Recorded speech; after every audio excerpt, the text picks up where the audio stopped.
Isang boss ang nagtataka dahil ang empleyado niyang si Kanor ay sobrang lapitin ng mga babae. Isang araw, pinatawag niya si Kanor sa kanyang opisina para kausapin.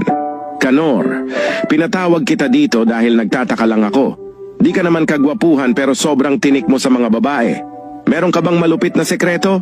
Napangiti lang si Kanor at agad sumagot. Boss, ganto kasi yan. Sobrang galing ko kasi sa kama kaya nababaliw sa akin yung mga babae. Ah, ganun ba?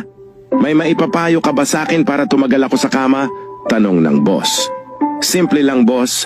Bago ako makipagtalik, hinahampas ko lang po ang ari ko sa takip ng kaldero hanggang mamanhid. Pagkatapos nun, sobrang tumatagal na po ako sa kama. Kinagabihan, umuwi ang boss at nakita niyang naliligo sa shower ang kanyang asawa.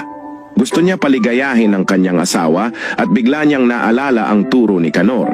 Kumuha agad siya ng takip ng kaldero at hinampas-hampas niya